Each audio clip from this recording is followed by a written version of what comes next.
Hati ang opinyon ng mga senador sa panukalang divorce bill batay sa survey na ginawa ni Senador Jinggoy Estrada.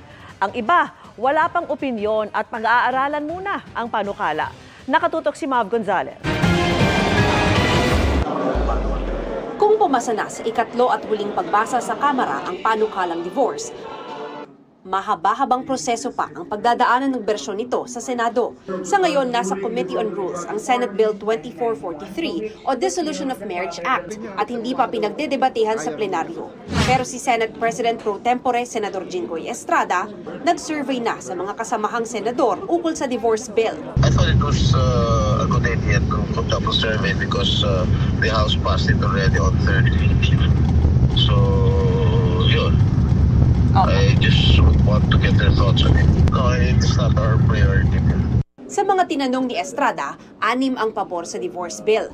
Yan ay sina Senador Risa Hontiveros, Robin Padilla, Grace Poe, Amy Marcos, Pia Cayetano at Raffy Tulfo. 5 naman ang kontra, sina Senate President Chis Escudero, Senador Jinggoy Estrada, Francis Tolentino, Joel Villanueva at Bato de la Rosa. Dati nang sinasabi ni Senate President Chis Escudero na mas pabor siyang padaliin ang proseso ng annulment kesa sa diborsyo. Pinalawak ang grounds pero hindi naman binigyang daan na hawakan ng pawang mga kaso tulad nito.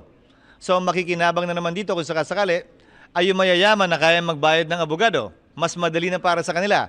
Paano yung mahihirap nating kababayan? Nakala ko ba ginagawa natin ito para sa kanila? Ayon kina Estrada at Villanueva, bahagi ng konsiderasyon nila ang pagiging Kristiyano. About God,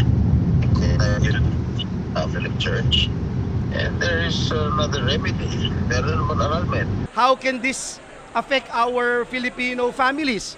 Baka magkaroon ng drive-thru lahat ng kanto dito sa Pilipinas at pag ang mag-asawa ay nag-aaway, maghihiwalay, baka hindi po tayo ready doon. So kailangan po natin itong pag-aralan ng husto. Sabi ni Hontiveros na sponsor ng divorce bill sa Senado, I'm willing to work with my colleagues across the aisle to come up with a divorce law acceptable to all. Pero siyempre dapat isentro ang pangangailangan ng ating mga kababayan.